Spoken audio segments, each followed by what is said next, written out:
23편입니다. 시편 23편 1절에서 6절까지의 말씀, 제가 한 절, 여러분들이 한 절 그렇게 교독하도록 하겠습니다. 제가 먼저 읽겠습니다. 여호와는 나의 목자시니 내게 부족함이 없으리로다.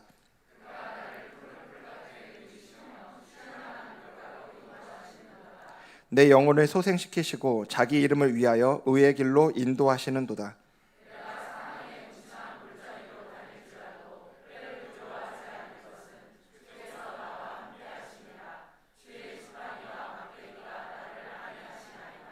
주께서 내 원수의 목전에서 내게 상을 차려주시고 기름을 내 머리에 부으셨으니 내 잔이 넘치나이다. 내 평생의 선하심과 인자하심이 반드시 나를 따르리니 내가 여호와의 집에 영원히 살리로다. 아멘. 스위스의 정신과 의사이자 심리학자인 폴 투르니에라는 사람이 있는데요. 그를 찾아오는 노이로제 환자나 우울증 환자에게 시편 23편을 하루에 6번씩 읽으라고 내려준 그 처방으로 유명합니다. 그는 이 처방을 줄 때요, 약을 먹는 것처럼, 약을 우리가 보통 지으면 하루 3번 먹잖아요. 아침, 점심, 저녁 먹는데 그와 마찬가지로 아침에 2번, 점심에 2번, 저녁에 2번 이렇게 시편 23편을 읽게 했다고 합니다. 아침에 일어나면은 다른 거 하지 말고 제일 먼저 성경을 읽도록 했고요. 바쁘다고 너무 빨리 정신없이 해치우듯이 읽지 말고 한 구절 한 구절 음미해 가면서 그 글의 의미를 최대한 마음속에 새기도록 했다고 해요. 그의 말에 따른 환자들은 이 우울증이 떠나갔다고 하는 그런 기록이 있습니다. 그렇게 처방전을 내릴 정도로 유명한 말씀이 오늘 시편 23편인데요. 오늘 우리가 함께 이제 이 시편 23편을 살펴볼 때 하나님께서 이 자리에 있는 우리 모두에게 말씀을 통해 일하시는 그러한 은혜 주시길 간절히 소망합니다. 네, 오늘 그렇게 말씀 함께 보도록 하겠습니다. 시편 23편 1절을 우리 다시 한번 읽겠습니다. 시작. 여호와는 나의 목자시니 내게 부족함이 없으리로다. 아멘. 네, 여기 시편 23편을 지은 사람은 다윗이라는 사람입니다. 우리나라 사람치고 모르지 않는 사람이 세종대왕, 이순신 장군 이런 분들이잖아요. 그런 것처럼 오늘 이스라엘 사람들에게 있어서도 마치 그처럼 여겨지고 존경받는 인물이 바로 여기 다윗이라는 사람이에요. 이스라엘에 있어서 그 아들이었던 솔로몬과 함께 이스라엘의 최고 전성기를 구가했던 왕이 그 다윗 왕이거든요. 여러분은 그래서 여기 1절을 보면서 그럼 이렇게 생각하실 수 있습니다. 그런 왕이니까, 그토록 존경받았던 왕이니까 나는 부족함이 없다 이렇게 이야기할 수 있는 거 아닌가, 이런 생각이 드실 수 있을 것 같아요. 하지만 솔직하게 말씀드리자면요, 여기 시편을 쓴 다윗은 부족함 투성이인 사람이었습니다. 그 가족 관계만 보더라도요, 부모와 형제로부터 인정받지 못했던 막내 아들이 다윗이었어요. 그리고 선지자 사무엘이 이제 이 다윗에게 왕이 될 거라고 그렇게 예언을 했는데요. 그 예언을 듣고 난 이후에도 그를 기다리는 건 이제 왕이 될 건데 화려한 꽃길을 걸으면서 왕이 된 게 아니라 곳곳에 죽음의 위협이 도사리는 낭떠러지 길을 걸어가는 게 바로 이 다윗의 인생이었습니다. 그렇게 무려 13년 이상을 쫓겨다니죠. 그의 전 왕이었던 사울 왕이 자기의 왕권을 위협했던 이 다윗을 계속해서 죽이기 위해 혈안이 돼 있었던 거거든요. 사울 왕이 죽고 이제 이스라엘의 왕이 됐어요. 그 왕이 된 다음에 이제 고생 끝 행복 시작이었는가? 그렇지 않았어요. 그 아들인 압살롬으로부터 뼈아픈 치명적인 배신을 당했던 이가 바로 여기 다윗 왕입니다. 역사는 그를 위대한 왕으로 기억하고 있지만요, 실상 그가 살아갔던 인생은 부족함으로 가득한 인생이었다라는 거죠. 그래서 여기 1절은 어떤 면에서는 아이러니합니다. 근데 오히려 그렇기 때문에 다윗은 그렇게 부족함이 무엇인지를 그 인생을 통해서 너무 잘 알고 있었던 사람이었기 때문에 여기 1절에 내게 부족함이 없다라는 고백도 역설적으로 할 수 있었던 사람이라는 거죠. 여기 1절에서 부족함이 없다라는 그 표현을 보면서 우리가 그럼 하나 더 생각해 볼 수 있는 부분이 있는데요. 지금까지는 그런 부족함 투성이의 인생을 살았지만 마치 아까 이야기한 고생 끝 행복 시작처럼 옛날엔 그랬는데 이제는 그 모든 부족함이 사라졌다, 이런 이야기일 수 있는 거잖아요. 정말 그런 의미인가? 여기 부족함이 없다라는 이 표현을 잘 보면요, 이게 원래 한글로 쓰여진 게 아니라 히브리어로, 지금 이스라엘의 언어인 그 히브리어로 쓰여진 표현인데요, 시인데요. 거기에 보면 미완료 시제로 이 표현이 되어 있습니다. 부족함이 없다는 게 미완료 시제. 우리나라에는 없는, 국어에는 없는 시제인데요. 이 시제를 반영해 가지고 이 말을 다시 해석을 해보자면, 그동안 정말 부족함이 없었으며 지금도 부족함이 없고 앞으로도 부족함이 없을 거다라는 의미를 담고 있는 게 지금 이 시제를 포함한 해석입니다. 그러니까 이 표현 안에는 내게 부족함이 없으리로다라는 이 표현 안에 과거에 대한 감사, 현재에 대한 만족, 미래에 대한 확신이 함께 담겨 있는 표현이 바로 오늘 이 표현이라는 거죠. 우리가 봤던 것처럼 부족함으로 분명히 가득 찼던 인생인데 이렇게 과거에도 부족한 적이 없고 오늘도 부족함이 없고 앞으로도 부족함이 없을 거라는 이 다윗의 고백은 한편으로는 이해되지 않는 표현일 수 있는데요. 그래서 우리는 오늘 여기 이 말을 제대로 이해하기 위해서 1절을 잘 봐야 합니다. 1절을 다시 한번 보면요, 다윗이 내게 부족함이 없으리로다, 그 앞에 뭐라고 이야기합니까? 여호와는 나의 목자시니. 그러니까 오늘 다윗은요, 지금까지는 도망자였는데 이제는 왕이 되었기 때문에, 지금까지는 광야에서 쫓겨다니면서 찬 돌바닥에서 자다가 이제는 왕궁에서 숙면을 도와주는 에이스 침대에서 잘 수 있기 때문에, 그래서 부족함이 없다 이렇게 말하지 않는다는 거예요. 내게 이것도 있고 저것도 있어서 부족함이 없는 게 아니라고요. 오늘 그가 부족함이 없다라고 고백하는 단 한 가지 이유는 바로 내게 목자가 있기 때문이라는 겁니다. 내게 목자가 있기 때문에. 그러니까 오늘 다윗이 내게 부족함이 없다라고 말하는 것은 내가 무엇이 있고 없고의 이런 소유의 문제가 아닌 관계적인 측면에서 이야기하고 있는 표현이라는 거죠. 우리는 누구나 부족함 없는 인생을 살아가길 원합니다. 어느 누구도 부족한 인생, 결핍투성이인 그런 인생 살아가고 싶어하는 사람 없죠. 그런데 그 기준을 소유, 무엇을 내가 얼마나 가지고 있는가를 가지고 판단하기 시작하면요, 절대로 만족은 찾아올 수가 없는 거죠. 한편으로는 지금 내가 가지고 있지 않은 그거, 내가 그토록 갖고 싶은 그것만 있으면 내가 만족하고 살 것 같아요, 지금은. 하지만 정말 그렇던가요? 정말 내가 그토록 꿈꾸던, 갖고 싶었던 그걸 가지게 되면 내가 만족하며 사라지게 되던가요? 잠깐은 그렇죠. 그런데 우리는 곧 다른 무언가를 찾고 있는 우리 자신을 금방 발견하게 됩니다. 마치 밑 빠진 독에 물 붓는 것처럼요. 그래서 프랑스의 철학자이자 팡세라는 책으로 유명한 이 파스칼이라는 철학자는요, 하나님은 모든 인간의 마음속에 큰 구멍을 만들어 놓으셨다라는 말을 남겼습니다. 하나님은 모든 인간의 마음속에 큰 구멍을 만들어 놓으셨다. 그래서 모든 사람은 그 구멍을 채워보기 위해서, 우리 안에 있는 그 큰 구멍을 채워보기 위해 더 많은 재물, 명예, 권세, 때로는 쾌락을 추구하면서 그 빈 공간을 채워보려고 해요.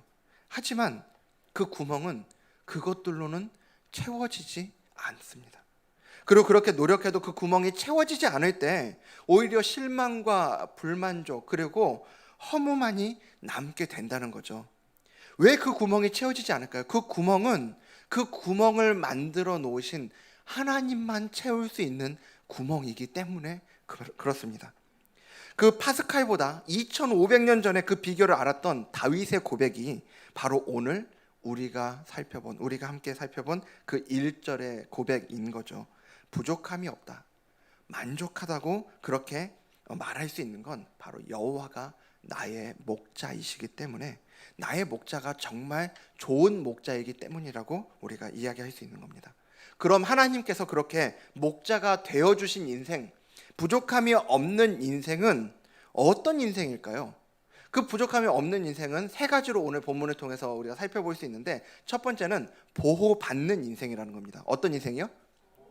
보호받는 인생이요. 자, 오늘 본문 시편 23편 2절과 3절을 볼 텐데요, 2절 3절 같이 한번 읽어보도록 하겠습니다. 시작.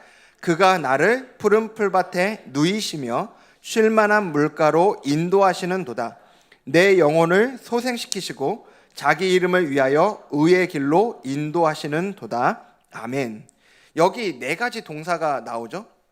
누이시며, 인도하시고, 소생시키시고, 인도하신다라는 이 네 번에 걸쳐서 동사가 나오는데, 여기 잘 보세요.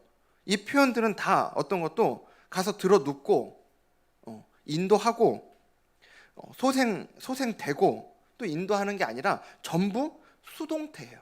예. 누이시고 인도하시고 소생시키시고 인도하시고요. 그러니까 이 하나님이 우리의 목자가 된 인생은 내가 양이 된 인생이라는 이야기 아닙니까? 양은요, 그 자신이 푸른 풀밭이 있다고 좋다고 뛰어가서 들어눕는 존재가 아니에요. 쉴만한 물가가 어디 있나 끊임없이 찾아 돌아다니는 존재도 아니고요. 그러니까 여기 다윗의 고백도 다 수동태로 이렇게 되어 있는 거죠. 생각해 보면요, 들고양이나 하이에나 같은 이 들짐승들은요, 피곤하면요 안전한 곳에 찾아야 돼요. 왜냐하면 쉬다가 공격을 당하면 목숨을 잃을 수 있기 때문에 그렇죠. 그리고 목이 마르면 어떻게 해서든지 사방팔방을 돌아다니면서 물을 찾아내야 합니다. 물을 찾지 못하면 죽으니까요. 그리고 누군가 자기를 위협하는 그 위험 요소가 있다면, 위험하게 만드는 그 대상이 있다면 털을 곤두세우고 발톱을 길게 빼서 자기를 스스로 지키기 위해 안간힘을 써야 돼요.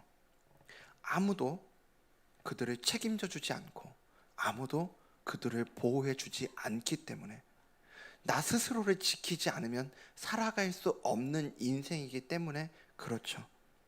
반면에 양은요, 울타리를 치기 위해서 나무를 찾아 돌아다니지 않아요. 피곤할 때 안전한 곳을 따로 찾지도 않고요. 두려울 때 으르렁대거나 곤두설 수도 없는 그 털을 곤두세워 보려고 노력하지도 않아요. 그 모든 상황에서 양이 취하는 행동은 단 하나입니다. 목자를 찾는 거예요. 목자만 있으면 되는 거죠. 오늘 여러분은 어떤가요? 들고양이나 하이에나 같은 이 들짐승처럼 생존을 위해, 스스로를 지키기 위해 안간힘을 쓰며 살아가고 계시지는 않은가요? 내 인생은 내가 책임지는 거라는 그 생각으로 인생의 모든 무거운 짐을 짊어지고 아둥바둥하면서 그렇게 오늘까지 살아오시지는 않았습니까? 혹시 이 자리에 그런 분들 계시다면 오늘 하나님이 우리의 목자가 되어주시는 그 인생으로 나아오시길 주님 이름으로 축복합니다. 두 번째로, 하나님께서 목자가 되어주시는 인생은요, 두려워하지 않는 인생이에요. 어떤 인생이요? 두려워하지 않는 인생이요.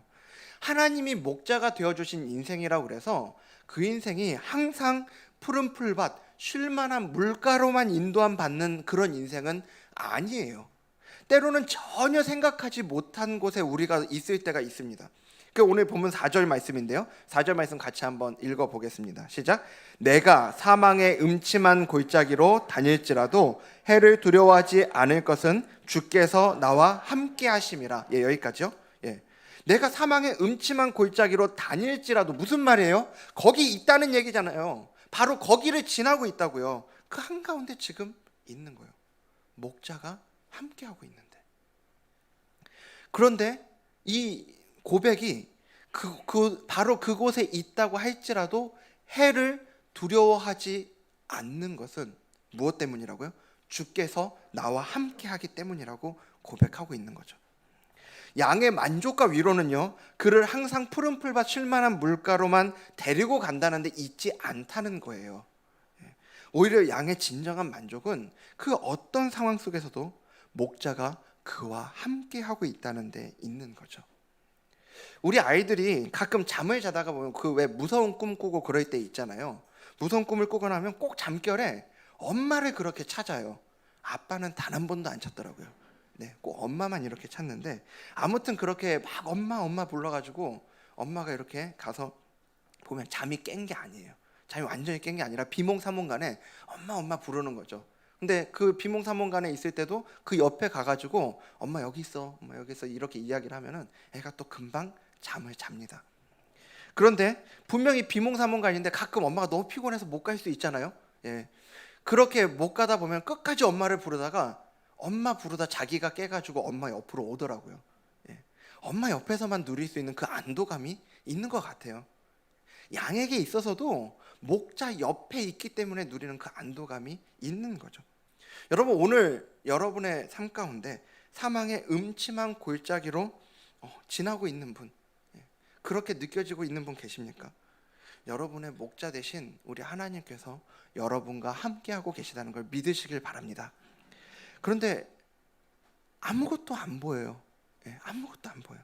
주님이 계시기는 어디 계신가 싶어요. 난 지금 이렇게 힘든데, 이렇게 어려운데 주님이 어디 계시냐고, 그런 마음이 막 생깁니다. 마치 나 혼자 그 사망의 음침한 골짜기에 버려진 것처럼 느껴지는 때가 있어요.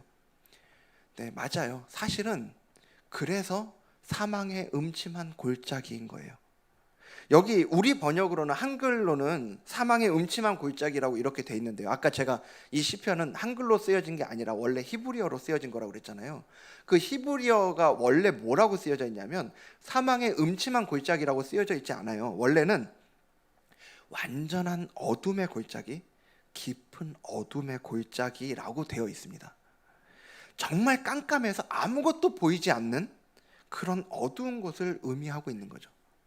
자료를 보니까 양은 시력이 아주 매우 나쁘다고 합니다. 마이너스 10 정도 된다고 해요. 그래서 그 정도 시력은 전방 1, 2m 앞에 있는 것도 제대로 보이지 않는 정도의 시력인 거죠. 이렇게 안 그래도 안 좋은 눈을 갖고 있는 양이 그 사망의 음침한 골짜기, 아주 어두운 깊은 어둠의 골짜기를 지날 때 뭐가 보이겠어요? 아무것도 안 보이는 거예요. 양 눈에는. 그냥 이렇게 걸어가고 있으면 옆에 누가 있어도 보이지를 않는 거죠. 하지만 본문은 그럼에도 불구하고 바로 그 사망의 음침한 골짜기로 다닐 때 주께서 나와 함께 하신다는 것을 확신하고 있는 걸 보여줍니다. 어떻게 그게 가능합니까? 그게 4절 마지막 부분을 보면 나오거든요. 4절 제일 마지막 부분에 보면, 자, 우리 같이 한번 읽겠습니다. 시작. 주의 지팡이와 막대기가 나를 안위하시나이다. 아멘. 여기 지팡이와 막대기는요, 목자가 양을 칠 때 쓰는 도구예요. 짐승들이 양들을 공격할 때 그것으로 그 짐승들을 내리치거나 집어 던져가지고 이렇게 짐승들을 물리치는 데 사용됐고요.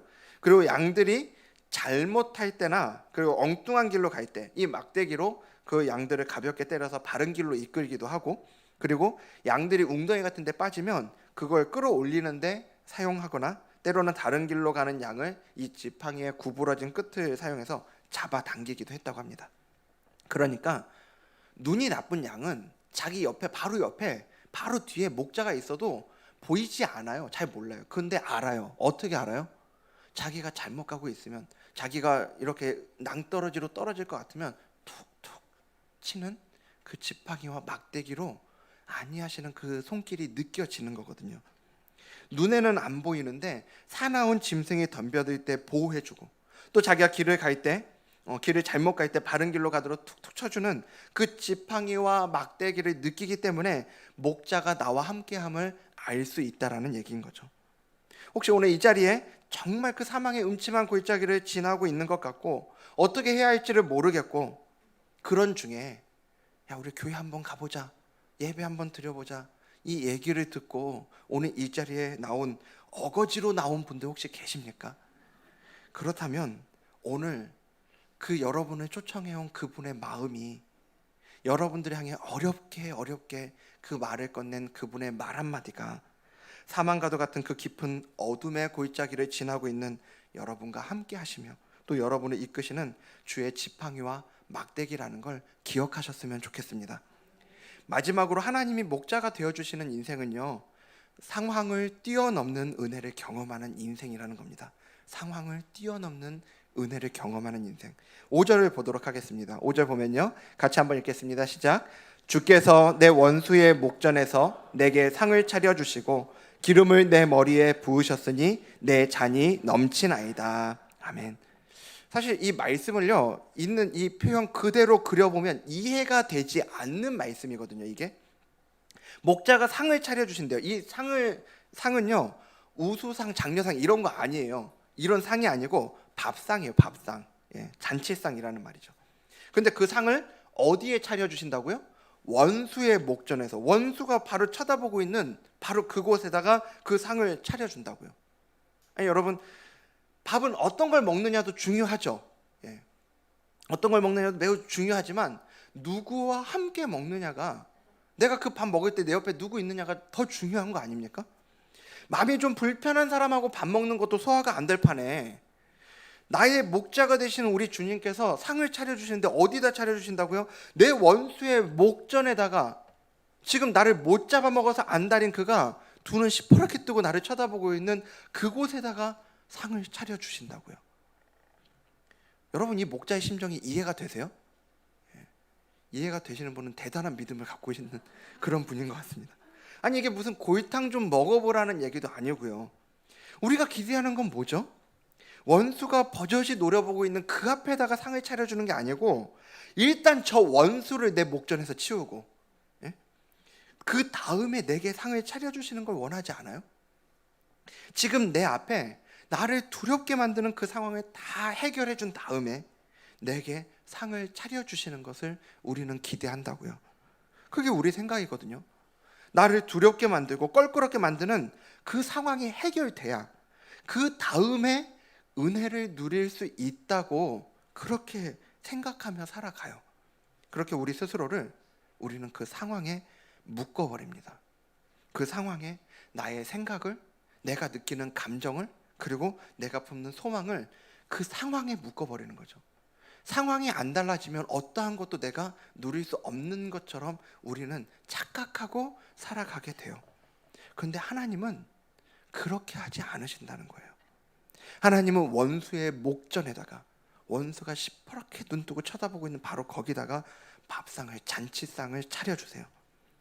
하나님은 우리의 상황이 다 해결된 다음에 그 상황부터 해결해 주시고 상을 차려주시는 분이 아니라고요.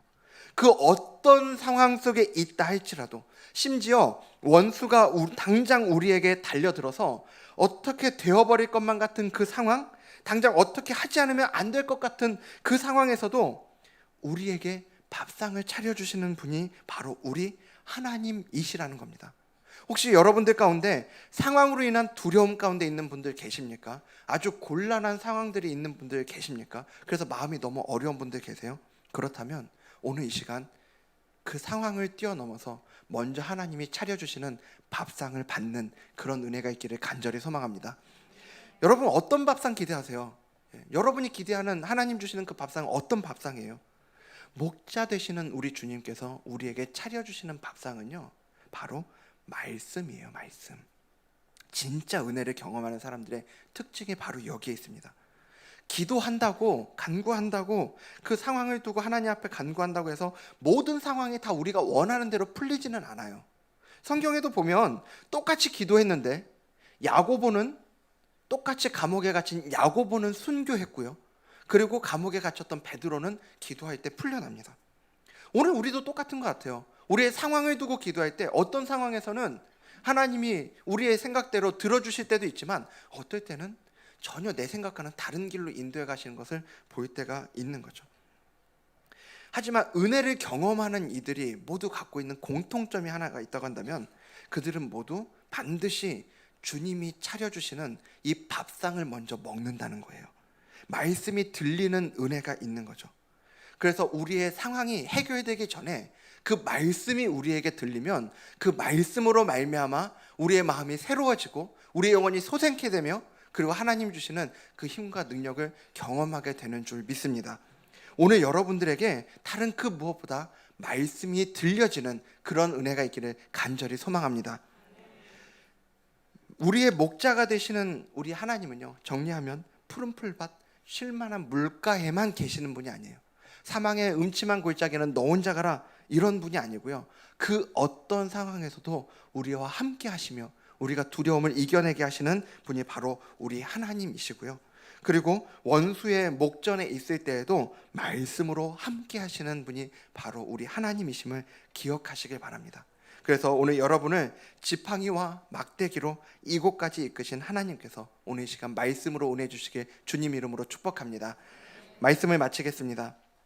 다윗은요, 오늘 시편을 시작하며 그 인생의 선한 목자가 되시는 하나님이 계시기 때문에 부족함이 없다, 그렇게 고백했습니다. 저는 이 자리에 있는 우리도 우리 인생을 책임져 주시는 선한 목자와 함께하는 부족함이 없는 인생이 되길 간절히 소망합니다. 그래서 저는 마지막으로 선한 목자 되신 우리 예수님께서 우리에게 주시는 초청으로 말씀을 마치려고 합니다. 마태복음 11장 28절인데요. 같이 한번 말씀 읽도록 하겠습니다. 시작. 수고하고 무거운 짐진 자들아 다 내게로 오라. 내가 너희를 쉬게 하리라. 아멘. 우리 한 번만 더 읽을까요? 수고하고 무거운 짐진 자들아 다 내게로 오라. 내가 너희를 쉬게 하리라. 아멘. 이 자리에 계신 분들 중에 스스로 들고양이나 하이에나 같은 그런 들짐승처럼 스스로 보호하고 스스로 책임지기 위해 내 인생 내가 살아내 보기 위해서 안간힘을 쓰면서 오늘까지 달려온 분들이 계실 거라고 생각이 돼요. 근데 여러분 정말 들고양이, 하이에나 같은 그런 들짐승, 그런 맹수가 맞습니까?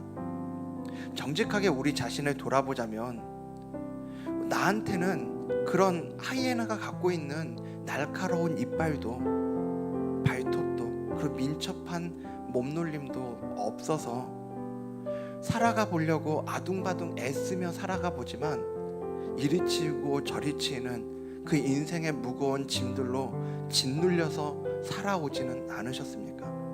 여러분, 오늘 그러한 인생의 무게를 갖고 있는 분들이 계시다면 오늘 이 시간 우리 주님 말씀하신 것처럼 수고하고 무거운 짐진 자들아 다 내게로 오라. 내가 너희를 쉬게 하리라는 그 주님의 초청이 들리고 그 주님의 초청에 반응하는 여러분 되시길 주님 이름으로 축복합니다.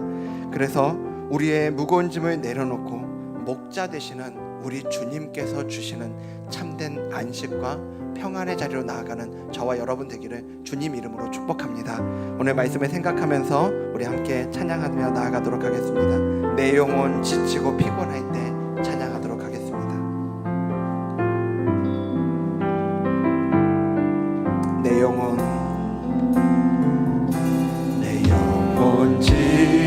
지치고 피곤할 때에 근심 걱정 내 맘 짓누를 때 난 잠잠히 주님을 기다리네. 주님 내 곁에 오실 때 우리 다시 한번 고백할까요? 내 영혼 지치고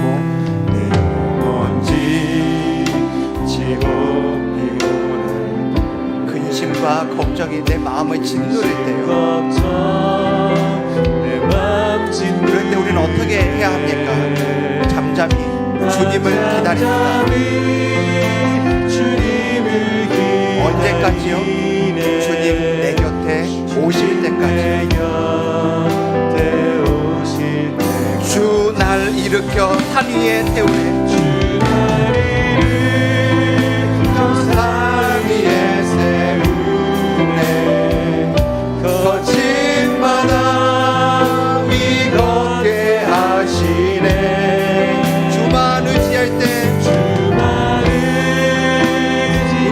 강함을 주시네.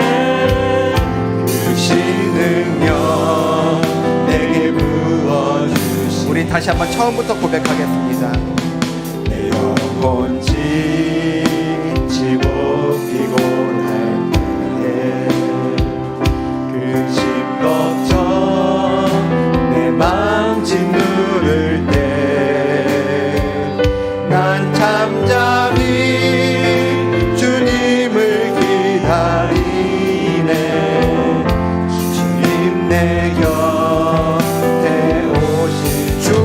일으켜 산 위에 세우네. 주 날 일으켜 산 위에 세우네. 거친 바다 위 걷게 하시네. 주만을 의지할 때 강함 주네. 크신 능력 내게 부어주 주 날 일으켜 산 위에 세우네.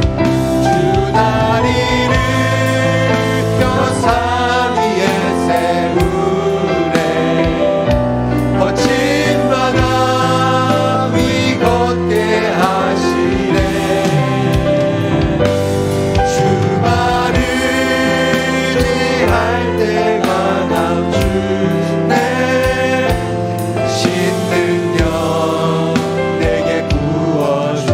크신 능력 내게 부어주시네. 크신 능력 내게 부어주시네. 크신 능력 내게 부어주시네. 크신 능력 내게 부어주시네. 오늘 이 시간 우리 말씀 생각하면서 잠깐 기도하며 나아가기 원합니다. 우리 이 시간 함께 기도하며 나아갈 때요, 우리 주님 앞에